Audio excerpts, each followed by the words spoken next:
बुजुर्गों का महत्व। बुजुर्गों का महत्व एक ऐसी हिंदी कहानी है जो आपके दिल को छू जाएगी। आज हम ऐसे समय में जी रहे हैं जहां बुजुर्गों को उतना महत्व नहीं दिया जाता जितना दिया जाना चाहिए। वृद्धजन हमारे लिए कितने ज़रूरी हैं, इसी को दर्शाती है ये कहानी। बहुत पुरानी बात है। सुंदरगढ़ नामक एक राज्य था जिसका राजा सुमंत बहुत धनलोलुप था। वह हमेशा यही विचार किया करता था कि किस प्रकार उसका राज्य सबसे धनवान बने। इसके लिए वह नए नए तरीके सोचा करता था, नए नए नियम लागू करता रहता था। उसकी प्रजा भी उससे परेशान रहती थी। एक दिन उसने सोचा कि ये बुजुर्ग लोग उसके राज्य के लिए बोझ हैं। ये कोई काम तो करते नहीं हैं, बस बैठे बैठे खाते हैं। इनके दवा, इलाज और सुविधाओं पर जो खर्च होता है वह अलग। इसलिए उसने घोषणा कर दी कि उसके राज्य में 60 साल के ऊपर का कोई व्यक्ति नहीं रहेगा। जिसके घरों में 60 साल से ऊपर के लोग हैं वो उन्हें जंगल में छोड़ आए। प्रजा में कुछ लोगों को राजा का यह आदेश पसंद भी आया, लेकिन कुछ लोगों को राजा का आदेश बहुत बुरा लगा। इस अवस्था में जब बुजुर्गों की सेवा की जानी चाहिए, तब राजा आदेश दे रहा है कि उन्हें जंगल में छोड़ दिया जाए। लेकिन राजा के आदेश की अवहेलना कौन कर सकता था। लोगों ने राजा की आज्ञा का पालन किया। राजा सुमंत के राज्य में ही एक लड़का अपनी बूढ़ी माँ के साथ रहता था। लड़का अपनी माँ से बहुत प्रेम करता था। इस आदेश से उसे बहुत पीड़ा हुई, लेकिन राजाज्ञा का पालन अनिवार्य था। इसलिए वह अपनी बुजुर्ग और असहाय माँ को पीठ पर लादकर जंगल की ओर चल दिया। रास्ते में चलते हुए उसकी माँ झाड़ियों से लकड़ियाँ तोड़ तोड़कर रास्ते पर डाल रही थी। यह देखकर लड़के ने अपनी माँ से पूछा, माँ यह क्या कर रही हो। माँ ने जवाब दिया, बेटा वापसी में तुम रास्ता ना भूल जाओ, इसलिए मैं यह लकड़ियाँ डाल रही हूँ। माँ के प्रेम को देखकर लड़का फूट फूट कर रो पड़ा। उसने निश्चय किया कि वह अपनी बूढ़ी माँ को जंगल में नहीं छोड़ेगा।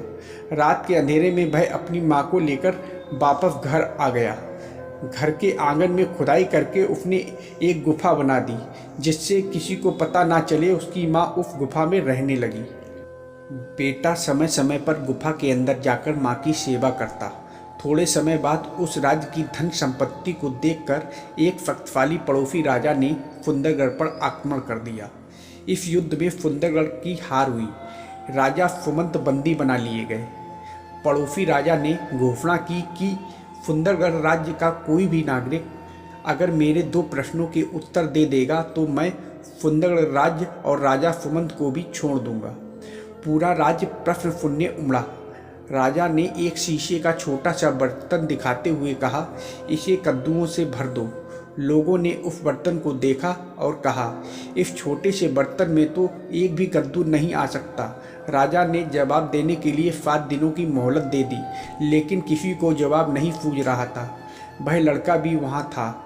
रात में जब वह अपनी माँ के पास गया तो उसने माँ को सारी बात बताई। माँ ने उससे कहा कि शीशे के बर्तन में मिट्टी भरकर उसमें कद्दू के बीज डाल दो। 3-4 दिन में जब बीज उग आए तो उन्हें राजा के पास ले जाना। लड़के ने वैसा ही किया और सचमुच 4 दिन बाद शीशे का वह बर्तन कद्दू के छोटे छोटे पौधों से भर गया। लड़का बर्तन लेकर राजा के पास गया। अपने प्रश्न का जवाब पाकर राजा प्रसन्न हुआ।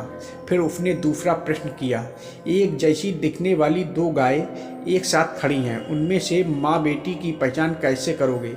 यह प्रश्न भी बड़ा कठिन था। इसका भी जवाब किसी को नहीं सूझ रहा था। राजा ने इस बार 3 दिन की मोहलत दी। लड़का फिर माँ के पास पहुँचा और उसे सारी बात बताई। माँ ने बताया कि उन दोनों के सामने घास डालो। दोनों में से जो माँ होगी वह अपनी बेटी के खाने के बाद खाना शुरू करेगी। लड़के ने राजा के सामने माँ के बताए अनुसार दोनों गायों में से माँ बेटी की पहचान कर दी। पड़ोसी राजा ने अपने वादे के अनुसार सुंदरगढ़ के राजा और राज दोनों को मुक्त कर दिया। राजा सुमंत बहुत प्रसन्न हुए। उन्होंने लड़के से पूछा, तुमने दोनों प्रश्नों के उत्तर कैसे दिए। लड़के ने कहा, महाराज यदि आप मुझे अभय दान दें तो मैं बताऊंगा। राजा ने उसे आश्वासन दिया। तब लड़के ने बताया कि ये उत्तर उसे अपनी माँ से पता चले थे। तब राजा को बुजुर्गों के अनुभव का महत्व पता चला। उसे अपनी भूल का एहसास हुआ और उसने अपनी आज्ञा वापस ले ली। उसने आज्ञा दी कि उसके राज्य में बुजुर्गों की सेवा और सम्मान होना चाहिए।